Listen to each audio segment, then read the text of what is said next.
Oh, Emma, Emma, Emma, Emma, Emma. Please welcome back Emma Willmann. Oh, Emma. You're Emma. Oh, okay, Emma. Here we go. Let's get crazy. Oh, Emma. Hey, I am talking to comedian, podcaster, life coach, and actor Leo Flowers. How you doing? I'm doing great. What's going on, Emma? I was thinking about you a bunch since we were in Vegas together because you said one of the most piercingly healthy things I've ever heard in my life, which I had a, it might seem normal to a healthy person, but you said you were eating for your blood type. And you got to understand, as someone who doesn't eat healthy, what a jump that is. We're in Vegas, but he was eating healthy food. And someone asked him about it, and he said, "Oh, I eat for my blood type." And that has stayed with me. I got my blood type checked because of it. Don't know what to do with the information. Unless my blood type is like fucking battery acid, I'm not eating for it. But just know you've been in the back of my mind with that shit, with that. So thank you. I'm glad to know I'm making a global impact. You are, because that really. So I want to. One person is global to me. That's the world to me. That I'm making a difference. I've brought it up. I've asked other people, but I don't have enough info to even talk about it. So I'll be like, "Have you heard of eating for your blood type?" And most people will say, "I've heard of something about that," but that's as far as it goes. You know, I'm such a nerd about this stuff, about eating healthy. Like yesterday, I told, like, we have a bunch of onions in the fridge, and I was just like, "Are onions even good for you?" And I nerd out over the nutritional data of food that I eat. And so, like, when I found out how good onions were and garlic is, I was like, hell yeah. Now I'm eating more of it, because I'm getting all that folate and magnesium and that phosphorus and the iron, you know what I mean? Yep. Like that stuff.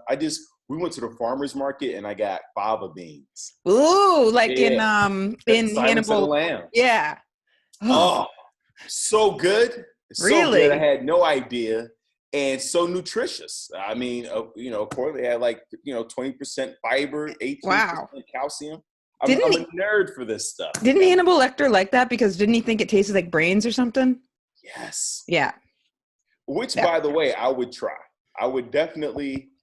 Younger Leo would have been like, hell no. But as I get older, I'm like, there has to be protein in your brain, right? There has to be. You can eat a cow brain at some. I think it's Chinese restaurant. I think it is.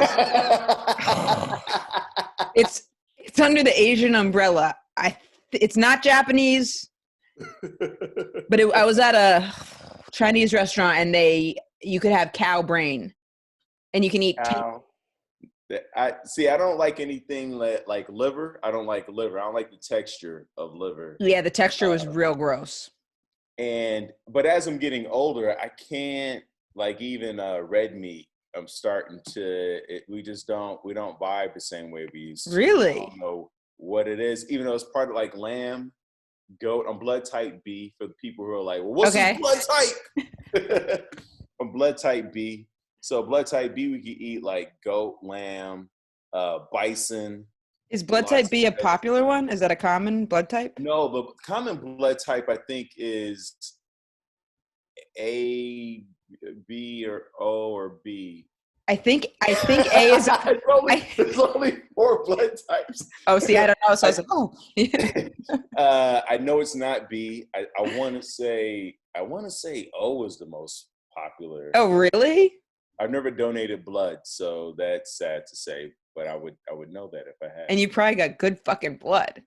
I mean, you know what? Here's how I know I have great blood. You're eating for it. My mom had COVID for a week and beat that shit just laying on a couch. Really? Drinking ginger ale and taking NyQuil. So she's at home with her sister, and then my aunt and uncle. 4 people in the house. They all were sick for a week. Oof. And then I'm talking about like bedridden, like not getting out. I was worried. I'm like calling my other sister. I'm like, we got to make arrangements, blah, blah, blah. And then the next day she called me after like 7 days of like, I'm good. What's up? What you want to do? When you coming out here? Just talking trash immediately. So Good I for her. I got good blood. I got good blood. How did you get into all this health stuff? Like, what were you like as a kid? You know what? I think I was born like this because I was never into candy. Not that I never ate candy. I would eat now and laters, and I would eat. They had these strawberry cheesecake ice cream popsicles. Yes, I think I know what you're talking about. I didn't personally like those, but I love those now and laters. I remember them because they were 40 cents. Mm-hmm. And it was all I could afford. I remember when 40 cents was a lot of money as a kid. Sure. Oh, yeah, you got to scrape it together. It was the biggest thing I could get for 40 cents. It was that strawberry ice cream. So every day I would get that.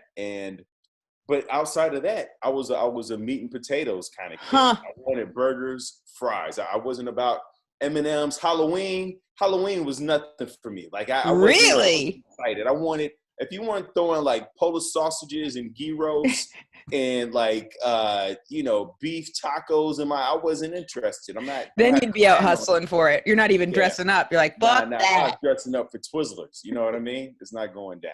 Were your parents feeding you healthy stuff? My mom, you know what? She always kept it. We had a refrigerator and we had a freezer, and they were always full of food. Like everybody would come to my house, and I'd be like cooking barbecue wings and tacos and pizzas. So like candy was like it was a substance. It was like candy. What you got on this? What you got on my margarita pizza? Candy? Right. You got nothing on this. You got nothing on this deep fried pan omelet. Whatever I was. So you like savory stuff? Oh yeah. I'm a comfort food kind of guy. But my whole family is just. My mom's from Belize. My dad's from Alabama. So food, it's all about Sure. food. And there was always a lot of food and abundance of food and just feeding you. And I was active. I was that kid that, some kids you got to tell to go outside. I was the kid who just. You were already out there. I was already out there. You had to tell me to come back inside. Right. Get him in. So you never went like a overweight phase? Well, I was always I was 200 pounds up through high school. I played basketball, football. Did you really play Division I football? Yeah. Not that I thought that lying about that. Well, I read it a couple times, but that's just such a foreign thing. That's just such a foreign thing to me.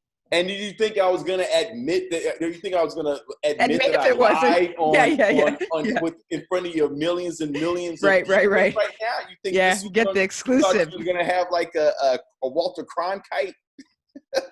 Well, when I read it, I was like, "Whoa, that's great!" I don't know any other comedian that played Division I football. Nah, me either. I don't think so. I almost didn't make it. I got arrested for carjacking right before I went into my senior year of high school. God, so someone can be a really health conscious person, but not necessarily making other healthy life decisions. Yeah, right. It doesn't have to all go. Because when I think of someone that eats healthy, I would think that they would also be doing everything healthy. But that's good to remember that you can. No. People are complicated. It's like Michael Phelps. He smokes weed, and right. I'm sure he's not even wash. I bet he doesn't even wash his hands. No doubt. I bet he doesn't wash the fruit. Right. That's the one thing I don't do is I don't wash the fruit when I buy it. Like my girl's always. Is there a reason for it though? I feel like you can't be too clean. Always like even in my stand up, I don't curse too much naturally. Right. But every now in my stand up, I'll throw out a F-bomb or something just to get. I just want them to know that it's there. You know what I'm saying? I don't want you to Bill Cosby me. I don't want you to Tiki Barber me. I want you to know that Leo Flowers, listen. Right. I'm not always. And then you don't get boxed in as a clean comic. Yeah. I want to be like Charles Barkley. Like Charles Barkley can say and do whatever he wants. Right. I'd rather be that guy. And then you're surprised that I have a heart of gold than to be like Cosby. And you're like, oh, he doesn't wash his fruits. You know what I mean? Right. Because So also it can build up immunity. I've heard that if you expose absolutely. yourself, but I would think fruit would be covered in pesticides. Yeah, now I'm not worried about all that. I think Mm, here's the thing: is like I read a lot of biography books, and there were kings who were always worried about being poisoned. So mm, the way they would combat that is they would slowly ingest the poison over time, little bit by little bit. So that's damn. how I look at eating fruit. Is like Mm, there's a little bit of poison on the fruit. If I eat a little bit, I'm not gonna get this COVID. You know what I'm right. saying? That's Right. how I've been. That's how I've been COVID free. We just got back from Peru, Emma. I should have, Emma. Let me tell you, March 9th, me and my girl go down to Peru. Yeah. March 17th, and we're supposed to hike Machu Picchu for my birthday on March 18th. Oh man. And the night before we get the call that they're shutting down airports, borders, we got to hop on a plane right now. So from Peru, we hop in a van for 24 hours Oh my God. with 14 other people who are from around the world. And this is March 17th. So that's about when LA was going on lockdown. That's right. Right. So God. we drive from Peru. We have to drive to Bolivia because they shut down all the airports in Peru. Right. We fly to Bolivia.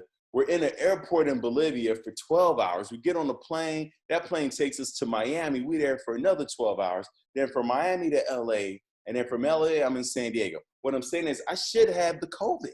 Yeah, But absolutely. I don't because I don't wash my fruits. Mm. It's all those damn fruit washing. It's all that fruit washing. You I understand wonder, what I'm saying? maybe I didn't get it because I don't ever. I used to not wash my hands. Yeah. So maybe that has been because I definitely have some kind of something from not. I used to Oh, never wash my is hands. that how you get rid of it? When you just Yeah, I would never wash my hands, and I've been feeling fine. Knock on wood for both of us. That's right. But that's crazy that you guys were in Peru when this all hit.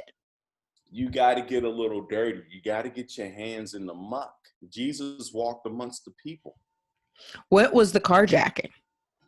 The carjacking was so. Couldn't have been the first time because I don't think someone would start. I don't think someone starts at carjacking. I want to jack a car. All right, so I'm from Chicago, and my boys who I grew up with, I was 17 at the time. My boys we were close, like always at their house for Thanksgiving, holidays, etc. And then there was a moment once I started high school when I realized they were going on a different path. They were getting involved in gangs and stuff.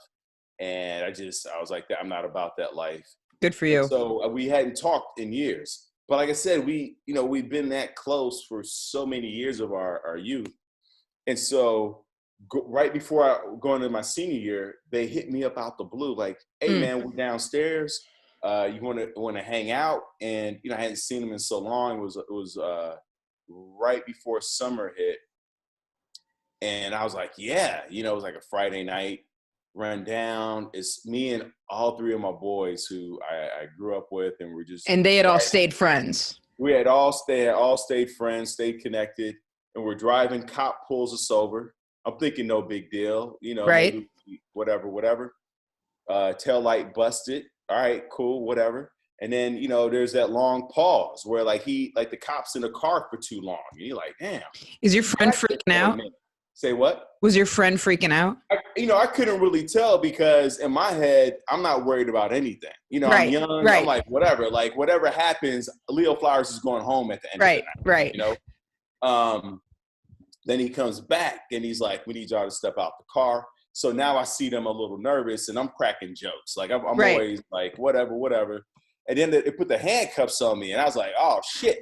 And I'm still, even at that moment, cracking jokes. Like this is all fun and games to Leo Flowers. Once you find out who I am and that I'm a good kid. You gonna let me go. Yeah. Right. I don't watch the fruit. Yeah. I'm fine. Yeah. So we get down to the police station. They put me in a cage. And now I'm like, oh, this could get real. Yeah. I'm like, damn, you hear the clink clink. You're like, damn. And then they put me in a lineup, and this guy walks in who I'd never seen before, points to me, right? And now the lineup, that is not like on television. When they did the lineup, there's not like a wall separating you and the person so that you can't see who's looking at you and vice versa.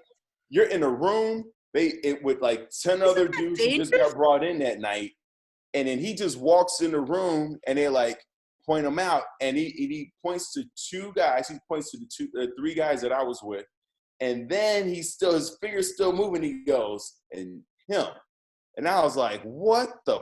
That's when my eyes got big. I was like, and you have whoa. no idea what's going on. No idea what's going on. So my parents, my whole family, my mom lives on the north side of Chicago. I have family on the south side. That's an hour drive apart.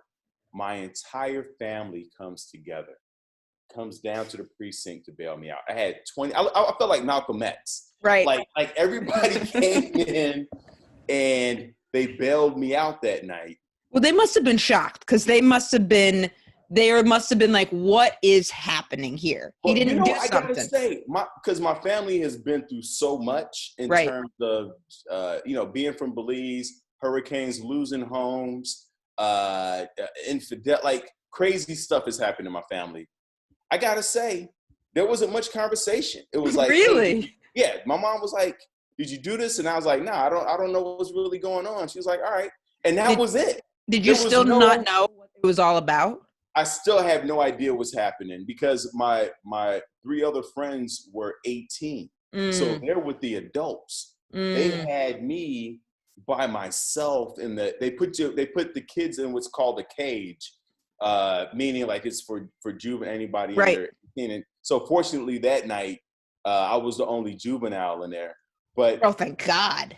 Thank Not God. fucking having to be making. So I mean, I'm in there and I'm in my head. I'm just thinking like, yo, somebody's gonna try to mess with me because I'm not. If you're not in the gang, then it's open season. And I was like, I'm punching anybody in the face. Like I'm going gangster already. I'm like, anybody come close. Some little old lady walks in.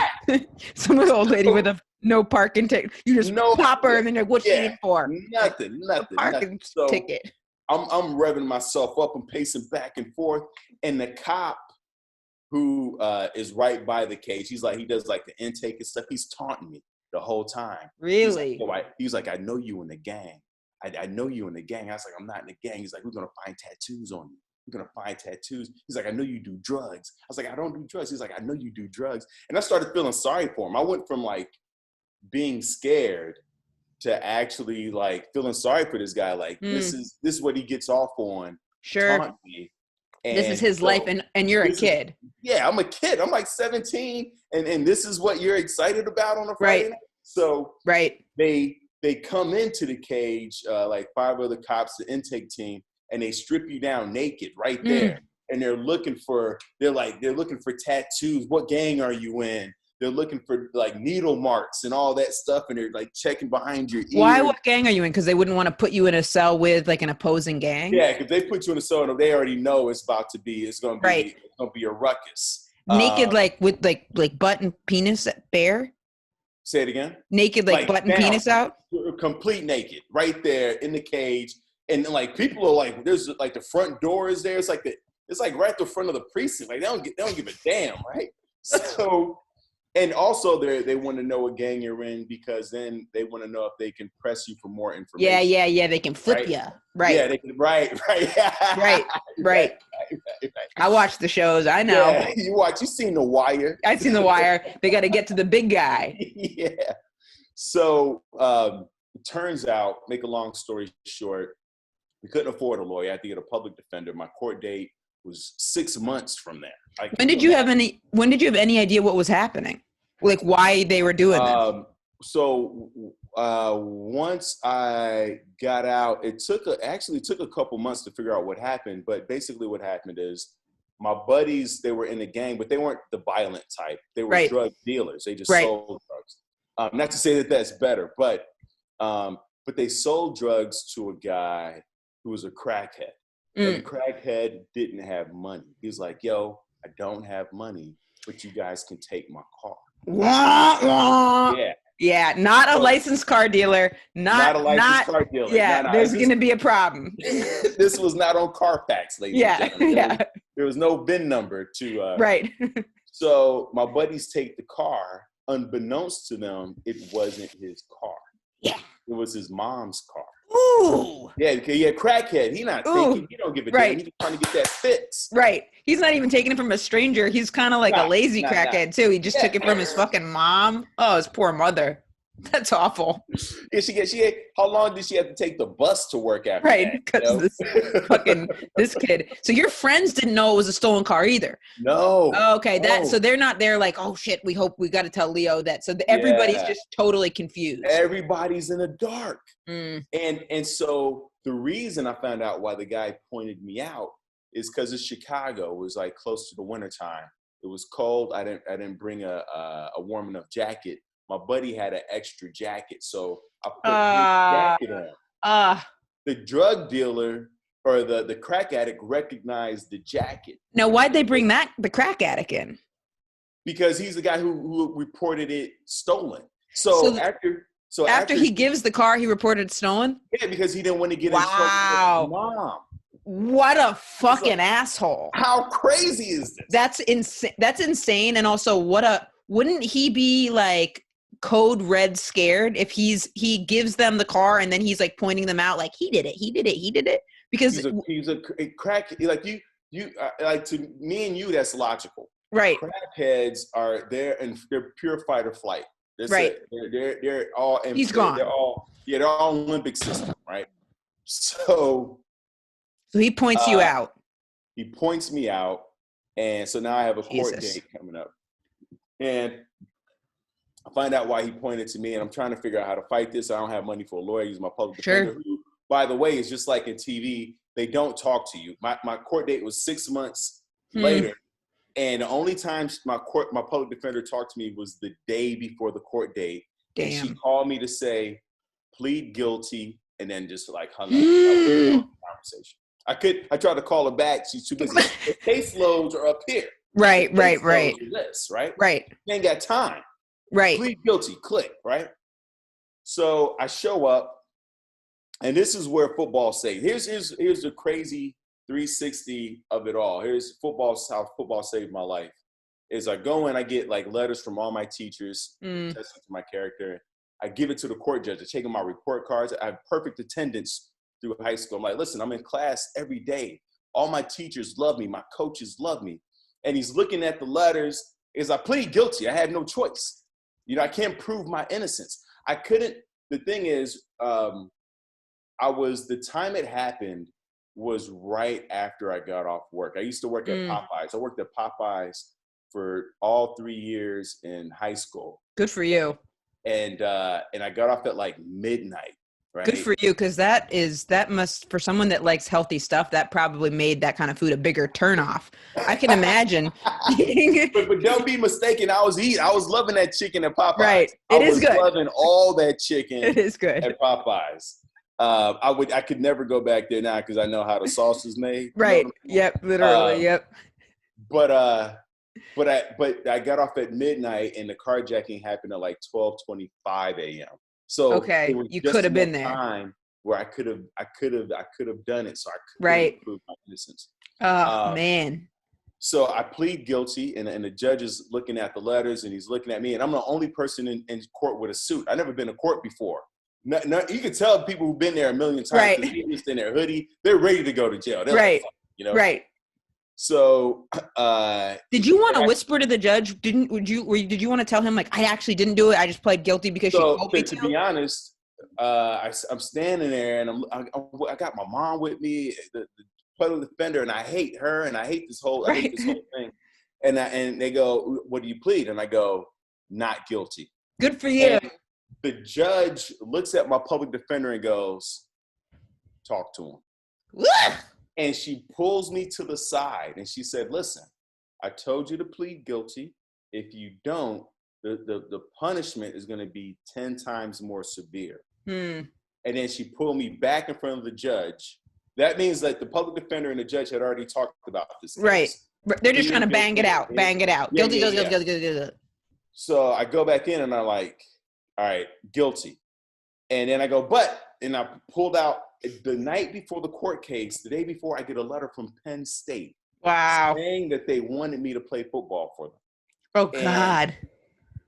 So right before I could see the gavel coming down. I slide. I go, listen, I have a chance to play football for Penn State. Here's the letter. I slid it to him. He looks at the letter and he goes, because of this, I'm going to give you just community service. Ooh, But if I see you in here again, we will never see you again. And I was God. like, God damn. He gave me like 300 hours of community service, which I had to get done in one summer. He goes, you have to get this done in 3 months before your football season starts your senior year because Right. you won't have time. And he goes, if you don't get it done, then we're bye-bye. Bye-bye, everybody. Bye-bye, mama. Bye-bye, scholarship. Bye-bye, everything. That's making And 300 hours is like making that your all of a sudden volunteering has to be like your job. Yeah. And you know, and I was fortunate that the person who I had the community at the YMCA, he was a good guy because I've heard some horror stories about you know, guys who have community service somewhere, and then the guy who runs it who has to, because the guy has to mark off your hours. Right. And if he doesn't like you or if he wants something from you, Ooh. right, then you're not going to get those hours. So people don't understand how there's so many cracks that a person can fall through. Yeah. And the community service place was an hour from my house. I had to take 2 buses and a train every day over the summer. So you don't get to pick your community service spot. No. You don't get to pick the Starbucks across the street. Right. I don't know if they're like you get to pick a cause you're passionate about. That makes sense if that's not the case. No.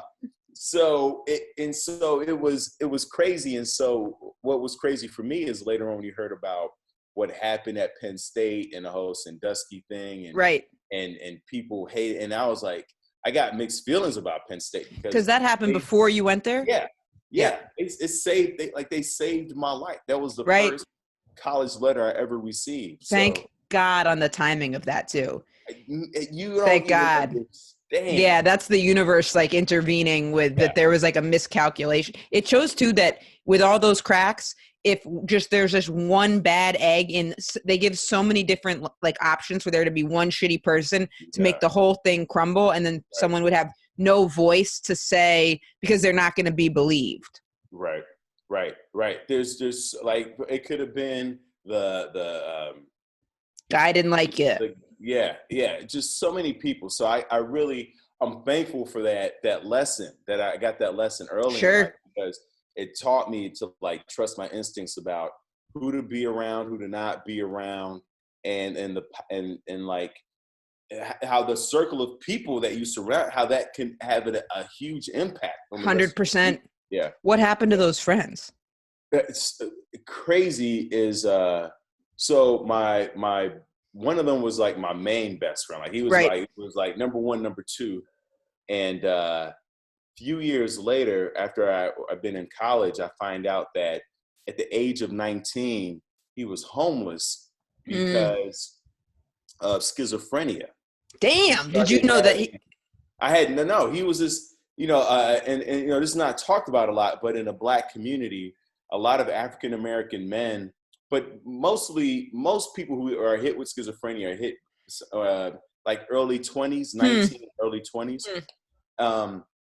But it's huge in the African, huge. I said huge like it's everybody's got it. Yeah, like it's Michael Jackson album. Yeah. It's huge, like Jordan. But it really affects a lot of African American men. Oh, that's interesting. Yeah, and so he was having auditory and visual hallucinations that just took him out. And even after everything that happened, I was like, that's my boy. I went back home to Chicago to see him. He's in a home now. Wow. And he's been in that home since he was 19. Damn. And when I went to go see him, he was bloated because of the meds that they gave him. He was crying. He was kind of catatonic. And this was a guy who was sharp. He was that guy in the group that had all the ideas. Right. And then everybody followed suit, right? Right. So he was a sharp kid. And now to see him just like, it looked like he'd been fished out the river. Damn. Catatonic. And he was crying. He was just like, I don't know. I can't. Like, he couldn't form a sentence. He recognized you? Say it again. He recognized you? Yeah. He definitely recognized me. And I was just like heartbroken. I was Absolutely. just like, my God. So, that moment right there made me want to play football even more, because up to that point, so many people warn you about playing football and they go, hey man, your body's not going to last forever, but your Right. mind will always be there. And I was like, nah, my buddy's 19, already lost his mind. His Right. body is great, but his mind is, and I've seen that growing up. I've seen young people lose their minds, so to speak. That's not the way to say it, but to be hit with schizophrenia, to be hit with different type of bipolar and all these other untreated. Yeah, the mind is a muscle too. I think that's easy to muscle. forget, that it's like your mind, it's not necessarily connected to your age. You could have, your mind can start to go at any time too. Anytime. So I was like, I'm going to make the best use of my mind and body while I'm here. Like, you have no control. You don't know. Like, at 19? Come on. So sad. So then you played the football? So the football, yeah. The football. I don't know anything about football. I don't know anything about it. I could have gone to a Patriots game. I had this relative, this relative, distant relative, and she was married to this guy, and he was like part distant relative, part owner of the Patriots. Mm-hmm. And they were always like, if you talk to this cousin, you can go to one of the games. She's got box seats. And all the cousins were always like jockeying for like, oh, who's going to get to go? But the reason that I wanted to go was because my cousin was like, you can get free hot dogs. So that was the only time I even pretended to have an interest in football, because I was like, well, I want to go to get the hot dogs. And then I never ended up getting to go to the game. And all I know is that if you go to a football game, you get the box seats, you can get hot dogs. Now, I don't have access to those tickets anymore. People passed away. But I don't even know touchdown. That's the only lingo but I believe in the power of sports 100% and teams.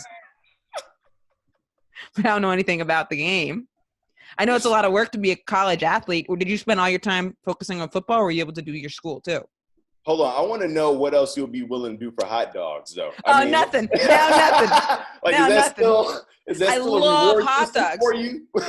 So for me, I think this was I'd be curious if your parents did this, because my parents did use food as a reward system. It'd be like, if you do this, you get to have chips, salt and vinegar chips. If you do this, then you get a Milky Way. And then I started thinking of food as a reward system. So when I wouldn't be around my parents, I would be like, I can reward myself. Or if I had friends whose parents didn't feed, because my mom was really healthy. If I had friends whose parents were like, yeah, you can eat these cookies whenever you want, it's not based on something, I would do that. And so I kind of had that's part of why I was like such an overweight kid. But because you start using food as things that's not just about nutrition, you use it as, oh, this is comforting or all that stuff. Mm-hmm. So to me, hot dogs, it's like, I love hot dogs.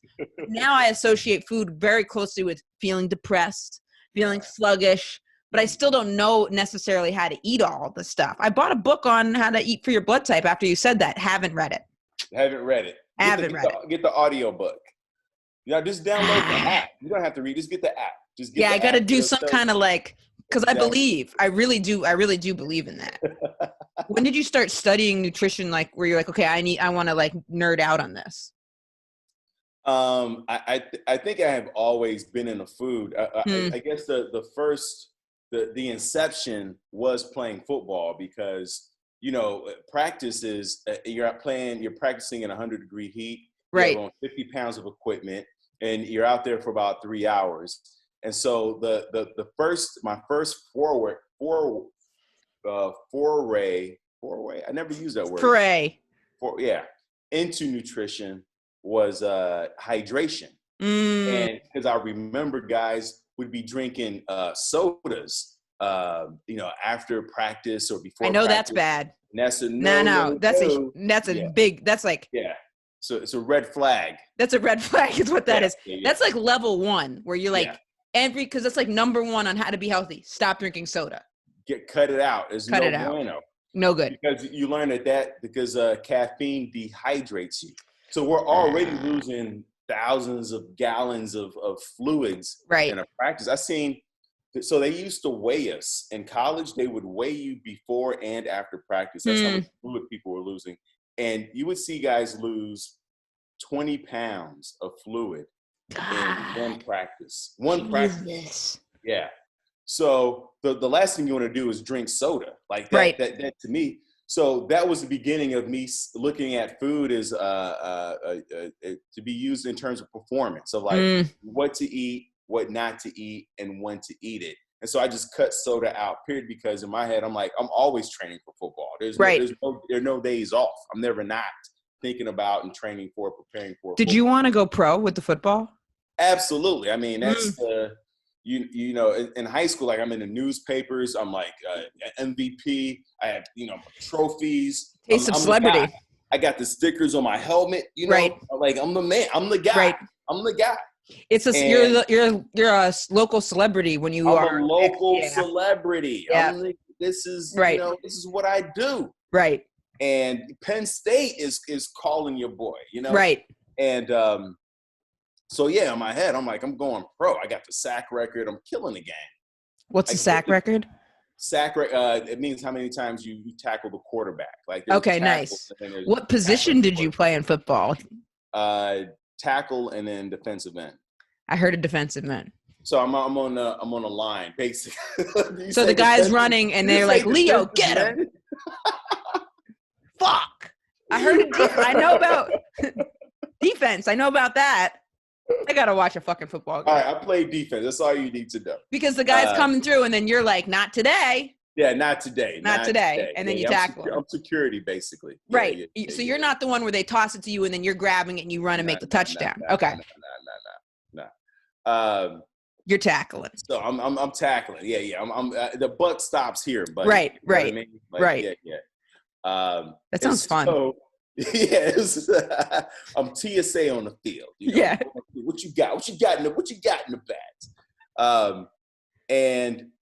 So you want to go pro? I want to go pro, but I get to college, and that's where you quickly realize that you're not going pro because you're the guys in college who are going pro, because we had some guys on our team who were going to the NFL for sure. Like there was no question about it. And then when you compare yourself, and they were one of the guys was at my position. And when I looked at that guy and I looked at myself, I was like, oh, yeah, I'm gonna study hard. I'm gonna work this, because the guys who go pro, they're built for the NFL. Yeah, because it's also got to be something. I always am so interested in nature versus nurture, but if it's something like that, you're already working at full capacity. It sounds like there's nothing more you could have been doing. Right. So then it comes into it. What kind of shoulders was he born with, or whatever? So you could see it. Look, I'm 6. You can't tell. I'm sitting down. I'm 6'1.5". Right. The guy who went pro, who was at my same position, was 6'5". Jesus. He's 6'5", and he's shredded. Like calf. His calf to Achilles ratio was insane. That's how they measure the speed of horses. And he was just shredded. He was quick. He was strong. He was all the things. Do you remember meeting him? Were you like, fuck? Oh yeah. Like as soon as you meet him, you're like, okay, all right. Right. So let me hold in. Let me just do my best. Right. I don't want to be the guy. I don't want to be the reason we lose. Right. You know what I mean? Like, did that make you sad? That's a great question. Or did you just roll with it? You're like, I just gotta switch gears. I think I kind of just quickly switched gears because even though you're not going pro, there's still a part of you that holds on to hope. Right. You're like, maybe a tsunami comes through and wipes out half NFL teams, and then they got to start. Right. Because I remember when I was the high school that I went to, when I applied, I remember my middle school teacher telling me I would never get in. Fuck that guy. It was a woman. Fuck that woman. And it's because I had a C average in middle school. And she was like, the average GPA is 3.0. You have a 2.0, so you're not going to get in. There's no chance. And I remember thinking, it's a numbers game. Because my school had 4,000 students. This is my high school. Jesus. 4,000 students. Bigger than my whole hometown. Tell me 4,000 students all have a 3.0 GPA. This is Chicago. This got to be a couple 2.0s Right. in there. And sure enough, your boy Leo Flowers happened to be the 2.0. So you still got in. Which was not a good lesson to learn Right. because ever since then, I've just been like, look, if I got a 2.0, I should be True. going. So Right. that's been my motto for my life. Right. But then you have to step it up, and then maybe there's a chance that also one thing that maybe is would make it less like is that if you see someone, there's only so much that we can control. So if it's like, hey, I did everything I can do, I know that, but this person just physically, and also maybe that guy doesn't want to do football, but he fucking has to because of how he's built. Like maybe that guy was trapped in his body. Oh, we've seen that for sure. There were so many guys who were 6'5", 275 pounds, 300 pounds, strong as an ox, but they're like IT nerds, and they're just like, hey, listen, I just want to code. Like this football thing was good in high school. I did it because my father wanted me to do it. I just wanted him to shut the hell up, but I just really want to work in computers and like read Chomsky, like Chomsky. And everyone's like, no, that's not a fucking option. Get back on the football field. Because people always ask tall people, they're like, oh, you do play basketball? Like that's the thing that you are automatically ushered into if you seem athletic. So that could be a trap too. Yeah, I mean, it's crazy because, being a big guy and I have like massive hands, I've been objectified my entire life. And so it's fascinating. Like we only think of it in terms of women being objectified. But if you're a person, especially a person of color, people just assume if you're a person of color with any type of size on you, right? That they grab your shoulders. Strangers, really? Strangers is always coming up to me like, oh man, look like you played some football, huh? And then people just like put their hands up to mine, like, oh man, you play basketball, and they're like, is it mostly women, white women, or white men? No, actually, it's everybody. Guys do it. Like guys are usually. Will other people of color do it? Even people of color. Interesting. People of color don't do so much the physical. It's more of a verbal thing. Right. Like, oh, look at him. Yeah, I bet you play football. Well, it's usually white guys that like they get touchy-feely. That's astoundingly creepy. Yeah, it's super creepy. That's astounding because I always think of it with women will touch gay men. You see that a lot. Straight women will feel very comfortable, be handsy with gay men. But then you see, gay men will be a little too handsy with women sometimes. They're like, oh my God, bless your breast, whatever. And then, but for someone to touch somebody I'm actually, I didn't know about that because that to me is absurdly insane for a white guy to do it. Like, what are they? It's interesting. There's got to be some psychology. There's got to be, that's a whole web of stuff. There's just, as guys, it's like, we size each other up. Sure. And it's like. But to touch. Yeah, but the touch is kind of like a way of like you're bigger than me, but I'm not afraid of you. Sure, or sure. Like I want to be a part of it, or like, right. Or people. It's like celebrities, right? It's like you see a celebrity, you want to touch a celebrity, right? You want to like, are they real? What do they feel like? And you want to talk about it, and it's something to brag about too, man. Yeah, I felt this guy's arms were so massive, it's crazy. And you just kind of. You go to I go to these fit expos sometimes because I personal train also, and and you see these people who are these athletes who are massive, and everybody wants a photo with them. They want to feel the muscles. I can kind of get that at a fitness expo. Then the context is a tiny bit more appropriate because like, oh, we're all people here who admire your body. It's like, pat, look at that. But for someone to like look at a party, that's what I would want to do. I've been in that situation where I want to touch. But I would probably only do it with a guy because with a woman I'd be like, oh, but I could see doing it with a guy, but it's out of that, it's just very, maybe people are more aware of it now, but to just like touch somebody. I tell you what, and I'm guilty of it myself. I remember I think it was on a cruise ship and this woman was pregnant and you just weren't thinking. I started to touch her. Right. I wanted to touch the belly. Right. And I caught myself right before I got like a half inch from it. And I was like, oh, I can't believe I'm that person. Right. But there's the a part of it that are like, we still have like a 9-year-old running around inside of us. where we're still like in awe of things and like, oh, I want to touch. And when I saw the belly, I don't know what it was. I was like, and just like I go, whoa, I'm so sorry. And she was just like, it's okay. I was like, I'm sure it's not okay. You got to be tired of people just. I actually did that with I was staying at an Airbnb, and this is making me think of it. This was I was so really embarrassed after I did it. I had been around my niece a bunch, and my niece was maybe under a year, and I was always picking her up and just going, kissing her all over. Staying at an Airbnb, and I was waiting for my lift, and I came out. I'm renting a house behind this other house, and the woman who's in the front house is on the lawn with her toddler, looks the same age as my niece. And I went right up and I was like, oh, can I hold the baby? And she said, yeah. Gives me the baby. And I kissed the baby on the face, like on the cheek. I went, mwah.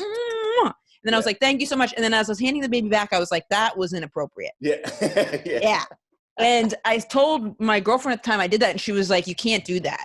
And just, it's like, you just kind of, it's an entitlement thing. I was like, I'm touching my niece. I want to touch the baby. Or it's like, I see this, I want to touch it. I'm going to touch it. But also it's part of our DNA. Like as humans, that's how we make sense of the world around us. Through touch, smell, sound. Right. All the different things. They're trying to calibrate it. Yeah, you're trying to calibrate it and feel it. And there's also like the excitement of here's a baby and a baby's face. Cute. Is so inviting. It's like, hey, listen, like, I'm not scared of you. You can come in here. You can touch and kiss. Totally. And right. And I completely get it. Don't demonize yourself too much there, Emma. Sure. As I was driving away, I was like, oh God. But so when you're in college and you're like, all right, maybe football isn't where I'm going to go pro. When did it start clicking in what you realized you would want to do?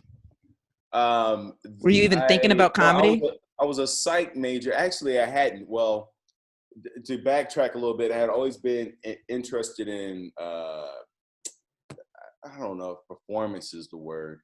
Entertainment. I started off entertainment. My mom bought me a video camera when I was a kid, so I used to make videos with my make music videos. But I was big into writing. I was always a writer. I wrote poetry to start off, and then I started writing raps. And then I wrote a few scripts. And then, did you ever perform the poetry or the raps? No. Yeah. Just I would, the poetry was, usually like for girls or for my boys who were trying to get a girl. They're like, yo, man, can you write me a poem? That kind of thing. Right. So I had that hustle going, and then I got into writing raps, and I was actually linked up with Quincy Jones's. Oh wow. Producer, like his guy. And then I got into football. I was like, I had to pick between music and football. Sure. And I was like, I want to run around and smash things, Totally. So,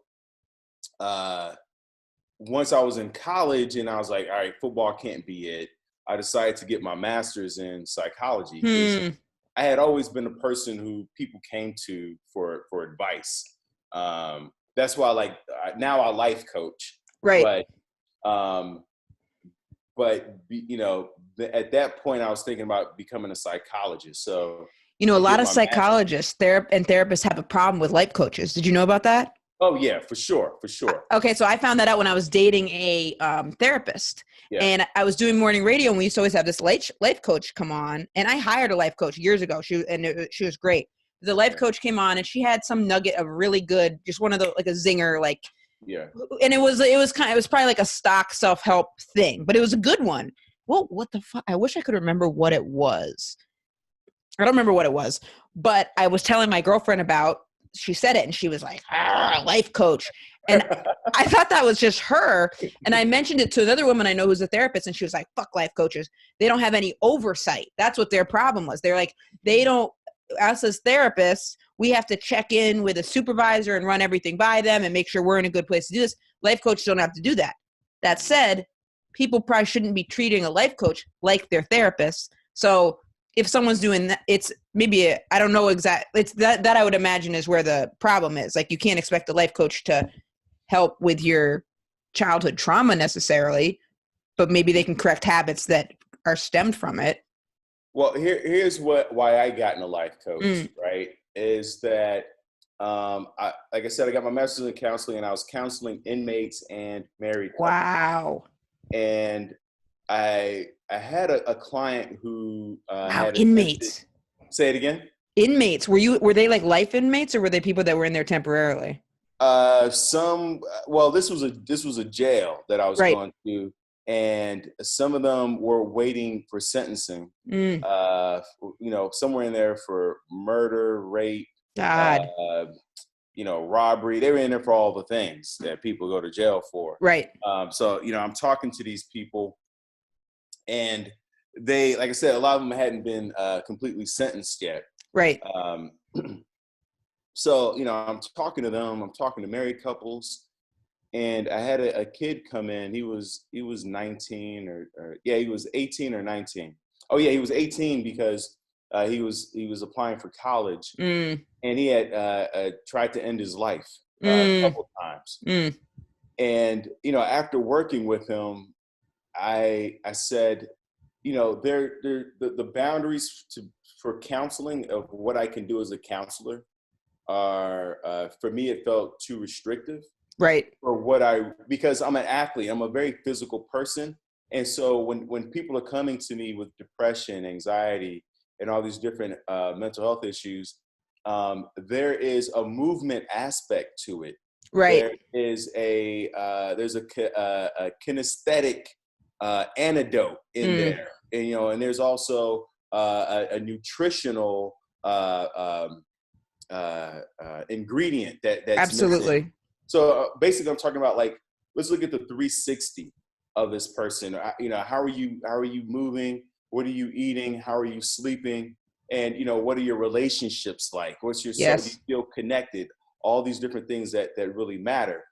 And for me, I felt like I had to step back from counseling so that I could inform myself more on nutrition, Hmm. inform myself more on exercise, so that when somebody comes to me and they're depressed or they're anxious or they're feeling lonely, or whatever, I can ask them about all these different areas. And Right. then I'm not saying I have all the answers, but at least I can then guide them. At least I'm aware of all the different contributing factors to what might be happening for you at this moment. Yeah, because if a therapist told me to exercise, I probably would have a problem with that. But if it was a life coach that did it, I would. But it wasn't a therapist. Like, best psychiatrist I ever had, I really wanted to go on Adderall. Yeah. And I have ADD, but I was like, I want to go on Adderall. I want to go on Adderall. And I had been on it before, but I was having problems sleeping. And he was like, no, I'm not just going to do that. He's like, let's try to do diet stuff first. And he was really into these blueberries from Trader Joe's. And the guy was so fixated on these specific blueberries. He must have he just was like, they've got the most antioxidants, and then the price is good. And he was just so fixated on them. And he was fixated on this certain organic coffee. He was like, what you need to do is you need to have these blueberries in the morning, and then you need to have 2 cups of the coffee, and then the coffee throughout the day will help your ADD, and do this and do this and do this, drink a certain amount of water. And if that doesn't work, I'll give you Adderall. And I did the coffee component. I don't remember if I did the other thing, but he was great. He was great. But I remember thinking he was a little quirky, that he wasn't just doing the pills. I 100% believe with that school of thought of the 360, because one thing can fuck up all the others. It can completely screw it up, because going back to why he would even talk about blueberries and Right. coffee, is that 95% of the serotonin produced in your body is produced in your gut, in your stomach. And so if you're not eating the foods to help build up the serotonin, then that's when people experience depression. So when people who are depressed and they're taking the prescription pills, it's to help increase serotonin. Right. But if you're eating the right foods, and if your stomach is able to absorb, so for some people it could be they're eating the right foods, but there might be something physiologically inhibiting them from absorbing the nutrients. Right. So you need both of those things. You need to put the right things in, and then make sure your system is functioning in a way that can absorb what you're putting in there, so that your brain can receive the serotonin, which makes you feel good. Gut health is everywhere now. Gut health. One of the questions I had for you is there any way to cheat the system? Is there any way to not eat healthy and not exercise, but be super fit? Can I not do any work and have the body I want? Not when you say not do any work, what are you saying? Like, can you lay on a couch 24/7 and have the body you want? Is that what you're saying? I had been exercising with a nutritionist. I mean, exercising with the personal trainer. Thank you. Mhm. And I didn't get a nutritionist, but I was eating really healthy. And then I stopped doing that when we went on lockdown, and I just don't want to start all over again. Is there any way? I just want some like pill or something really easy so I don't have to do any work and I can get the results. Get the sleep. Really? Just a great night's sleep. When you get I'm going to hold you to that. When you get a great night's sleep, because what a great night's sleep does is it releases HGH in your system, which is testosterone, right? And so that's why sometimes in the morning you'll wake up feeling really vascular and strong. But there are other mornings where you'll wake up feeling like bloated and kind of heavy. That's you didn't get enough sleep. That's cortisol. Really? So you're either going to produce a lot of HGH because you got a good night's sleep, or you're going to produce a lot of cortisol, which is going to then put you in kind of this fight or flight system for the rest of your day. When people go, oh yeah, he woke up on the wrong side of the bed. Right. You're saying his cortisol levels are higher than usual because he didn't get into the deep REM cycles. See, the gut stuff too was everywhere. I'd say like 3 years ago, but you've been knowing about the gut. You knew about that. Oh yeah. Yeah, I mean, and it's like, and you see the effects of it. Like, I don't eat past 6 p.m. now because I've seen how it affects my sleep. Like, I have this sleep app that monitors my sleep, and I'll record 100% sleep quality according to. What do you do if you get hungry and you want a snack? I'll drink tea. And so here's the key. Here's the thing. What I figured out, and this is just very recent, because I'm 44 and I'm still honing in on my nutrition. Wow. Is I'm you look way younger, by the way. I appreciate it. Yeah. It's because I don't wash my fruits. yeah. You got to get a little dirty. What a lot of people are talking about proteins, right. That's the trending thing right now, or low fat or whatever. But if you have a high fiber dinner, you will not have to worry about being hungry. High fiber. It'll fill you up. It'll fill you up. It's the fiber. Now, a lot of people don't like to eat a high fiber dinner, like, beans, lentils, things like that, because they say it makes them feel bloated. However, after you get a good night's sleep, that bloat will dissipate and you should wake up feeling shredded. So the bloat is temporary, and that's fine. You only got to worry about bloat if, like, you're gonna do like a photo shoot, like if you got to be camera ready, or but that also could mean that you ate too much. That's all it means. Like, it's not necessarily the beans or the high fiber foods that are making you bloated. You just maybe ate too much, so you just have to scale back or slowly introduce. What kind of tea? I'll drink a hibiscus tea. Wow. And the reason is because it has like a fruit flavor in there. Right. And it just kind of makes you feel like you're drinking something sweet. So I'll drink a hibiscus tea, and then I also will add a ginger tea, because the ginger breaks down the gas. It's right. for indigestion. So you have your ginger tea with a hibiscus tea, and then you're golden in terms of sleep. And then if you need to eat something before bed, eat an apple. Love an apple. An apple will have water. It'll give you a crunch so that you feel like you're really like chips. You feel like, if you're a little aggressive, a little angry, or, get your chomp on. Mm-hmm. And then it also has the fiber so that you're just, it's not the sugar from the apple is just slowly being absorbed into emotional eating is tough though, because like last night, I don't know what it was exactly, but I started eating marshmallows. Yeah. So it's also figuring out new ways to deal with stress too. Right. So I'm gonna assume. So okay, let me ask you this then. Anything. You were feeling stressed last night, right?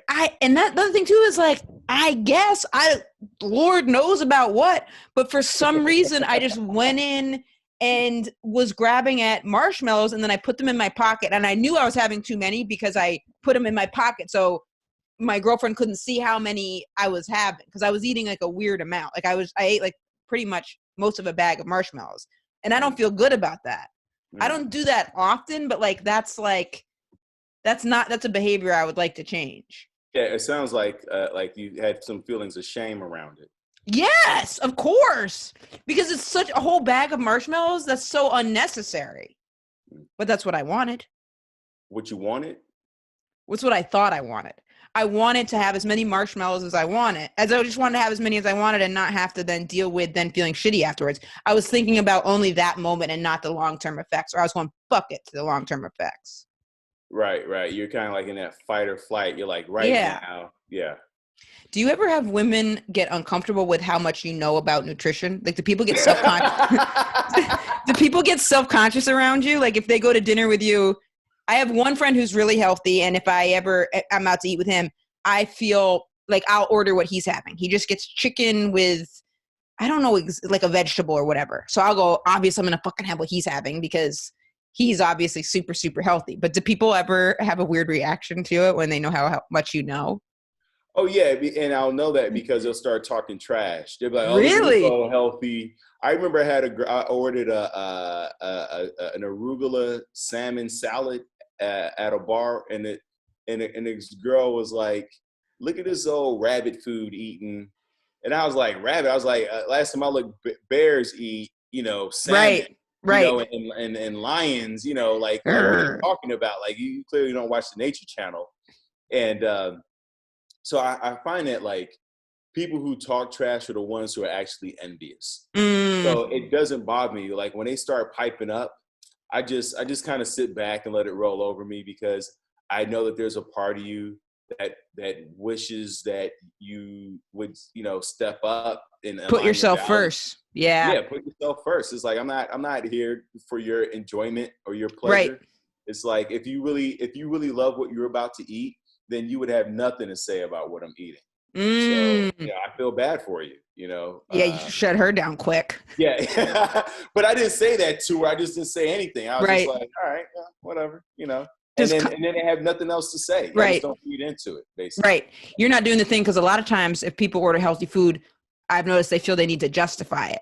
Like, they'll be like, I'm going to have a salad because for lunch, I had a bunch of crack or whatever. People. The best example I had was Siddiqui Fuller. Did you ever know Siddiqui?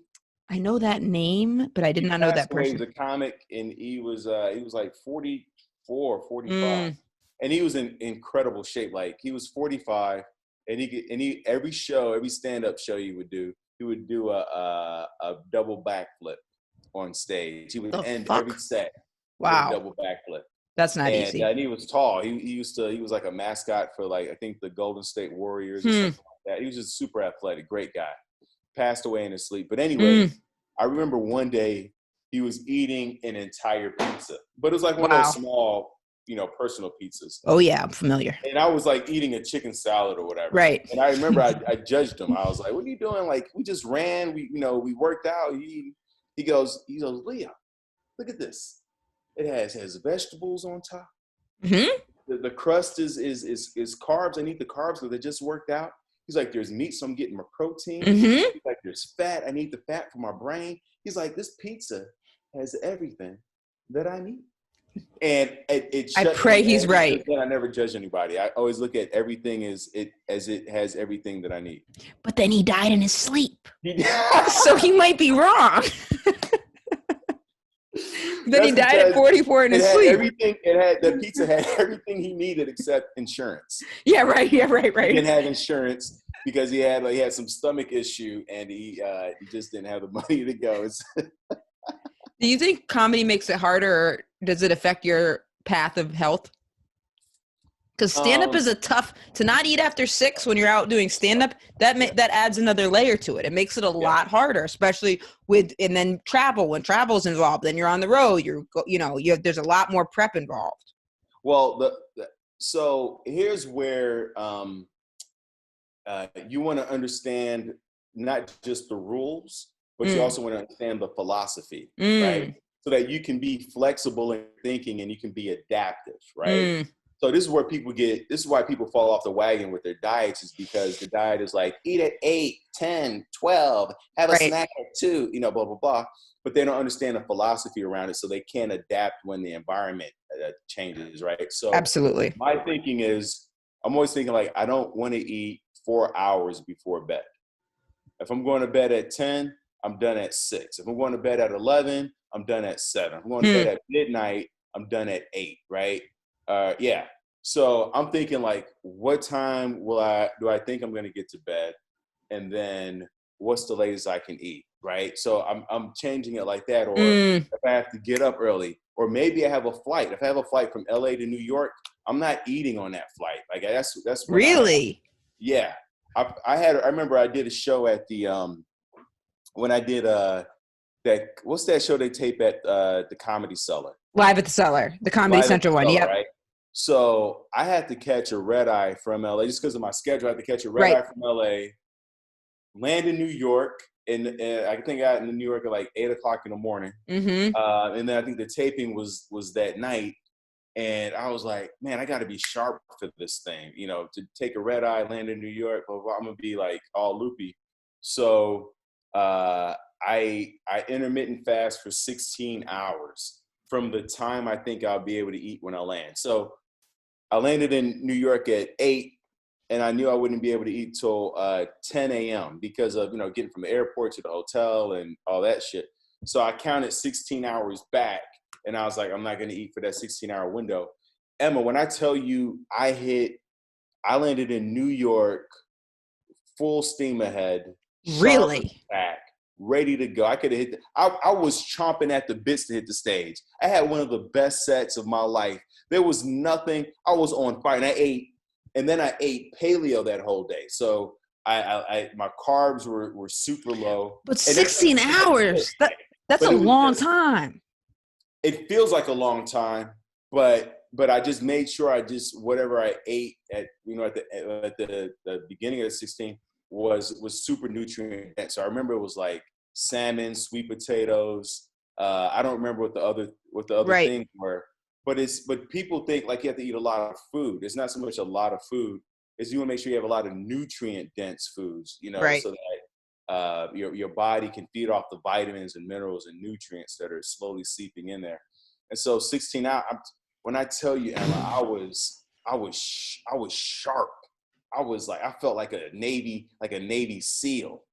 But like I said, that's because you have to adapt and think, okay, if I'm doing a red eye, like for me to stop eating at 6, and then it's not, the math is not going to work. And then you just do mind over matter in terms of the hunger? I gotta be honest, I didn't feel hungry. So most of the hunger, like you said, is emotional hunger, right? Really? So then I had to strategize how I was going to handle the emotional hunger aspect of it. So there was 3 things that I did. One is I drank a gallon of water. I had a gallon of water with me, right, for the trip. It's emotional hunger, even if it's like in your stomach. Or if it's in your stomach, you got the growling. Yeah, that's a physical hunger. Right. Yeah, but however, that hunger will subside eventually. So emotional hunger is in your mouth and in your head. It's up here. It's from the neck up. That's emotional. I want to chew. Yep. Yeah. You just like your head is like if you're obsessing over a specific thing.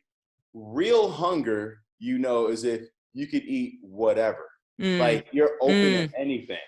Emotional hunger is a specific thing like marshmallows. Right.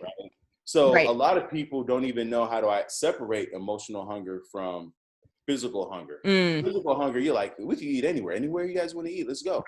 Physical, emotional hunger is like, I gotta have like a In-N-Out double, animal style. I need nachos kind of right now. Yeah.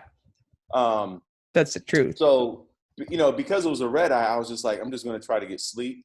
I'm not going to stimulate myself. That's the other thing that you have to be aware of, is like a lot of your emotional hunger is triggered by being overstimulated. So like movies, music, getting turned, all that stuff. Really? That's interesting. That can trigger emotion, because think about what entertainment's supposed to do, even as a stand-up.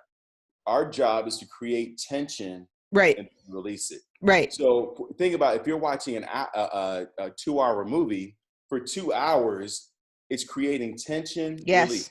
Yep. tension, release. And your brain can't tell the difference between you really being in a car chase and you watching a car chase. So after 2 hours, you feel like, man, I just been through a car chase. I escaped the zombies. Right. My wife. I deserve a cheating on snack. me. Yeah, I deserve a snack after all. After I just saved the world. Come Right. on, Right. what You were doing? really just sitting, Yeah, but you're yeah. just sitting, but your brain can't tell the difference. So during that flight, I didn't watch any television at Wow. all. I brought books with me to read. I brought my notepad to write. I brought crossword puzzles to do, things to keep my brain engaged. Or I just shut it all down and went to sleep. But I was just like, I can't get aroused. Put myself in that situation. Yeah. What would you say to someone that has a hard time with the idea of where to begin? Because beginning can be very hard. Beginning can be very hard. And what I would say to someone, now when you say begin where?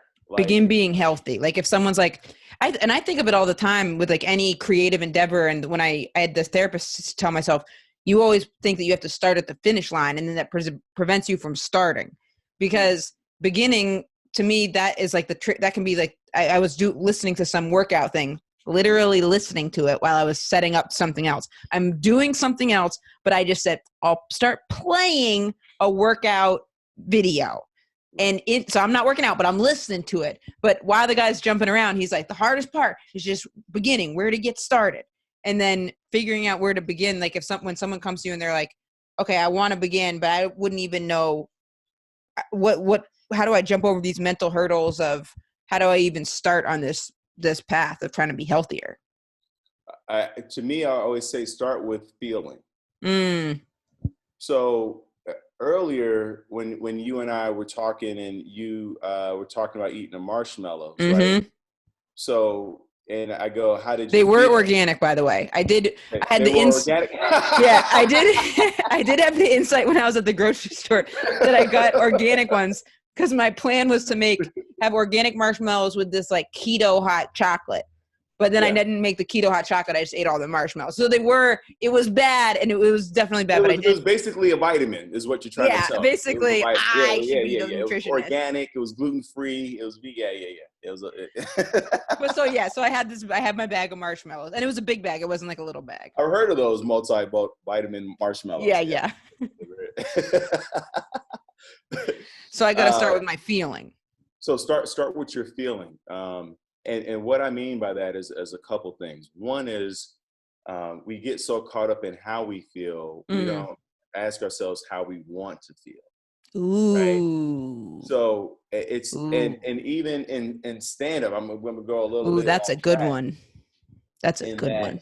A lot of people in stand up and in entertainment, people talk about finding your voice, and what they really mean is finding how you want to feel on stage. Like, do you want to feel like the hyped up, ramped up dude jumping around? Do you want to feel like the calm, centered performer? Do you want to find the guy who's kind of in between? Like, what's the feeling that you want to feel or that you want to generate in the audience? Think about that, and then create your material, create your life from that. I'll give you an example. Me and my girlfriend, I was like hacking away at, I've been in great relationships, and they've ended for one reason or the other, and then I realized that like the criteria I was using was all flawed. And with my girl, before I met her, I go, I want to be with someone where there's a feeling of growth. I want to feel like we're growing together. Yeah. Right? That's important to me. I've been in relationships where we're growing, but we're living these parallel lives. Like she was doing her thing. And I wanted something where it felt like a consistent reciprocity, right? Like we're feeding each other. Yes. And so when you know what you want your relationship to feel like, then it helps you to hone in on the person you want in your life. You'll recognize it because you'll start to listen to your feelings versus like their stats. we're such a stats based, like, how much do you make? What do you do? Where are you from? You know, Right. How big are your hands? Like, Right. all these stats. And it's like, it's about a feel. That's why you'll see people think like a hot girl with like some ugly schmuck guy is just because of his money, but it's because of the feel. She loves the feeling of security. She loves the feeling of, she doesn't have to worry about that.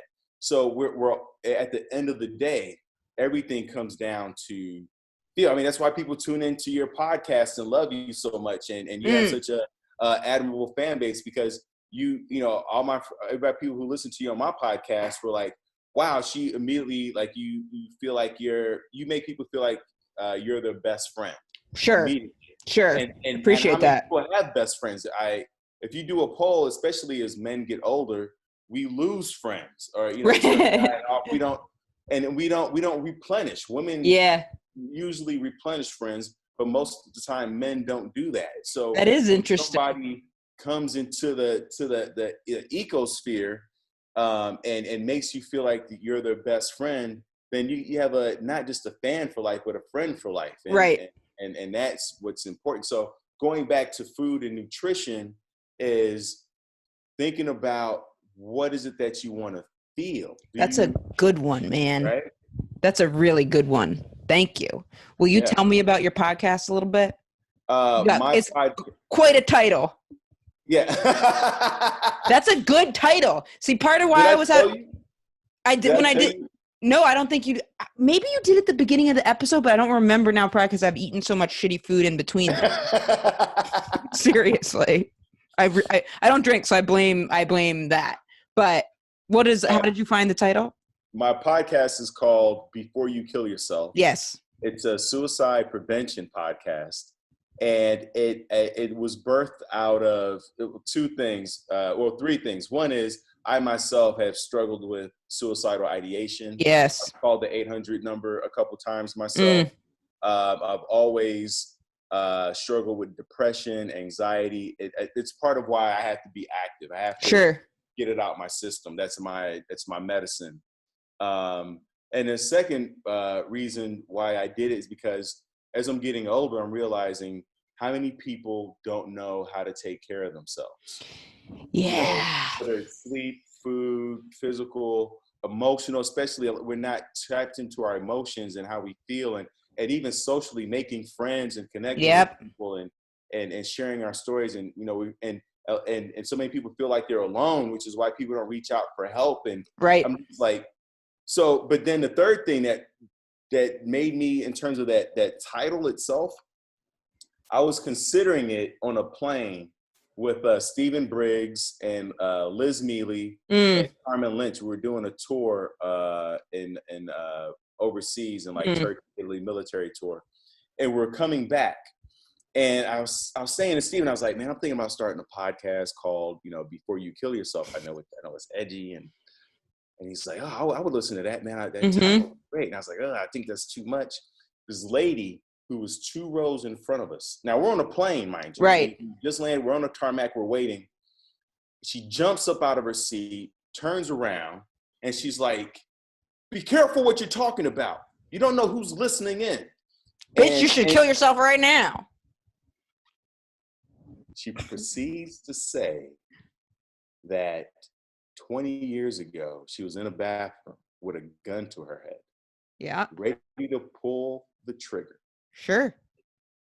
Then she heard her baby cry. And she goes, she's like, I got to go feed the baby. Right. Runs in the other room and feeds the baby. Why was she mad at you, though? She should be encouraged. She should be like, yes. Because I think that sometimes we're just triggered by words. Right. And maybe she thought that you were going to make fun of it or something like that. Right. She didn't know where it was coming from. She didn't know my story. Right. And she just heard it. She probably has a couple blogs. I'll tell you that. She's a real Yelp reviewer is what it sounds like. Full respect to her.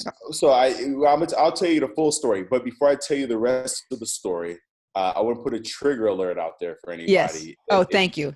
If you're triggered by stories of people ending up like, this is when I need you to pause it or cut it thank off, you, or have a phone call at the right. Okay? I just want to say that. Okay, I appreciate that. her son, she goes to feed her baby, her son, and then when that baby who saved her life turned 9, said to her, "Mom, when I turn 18, I'm gonna blow my brains out."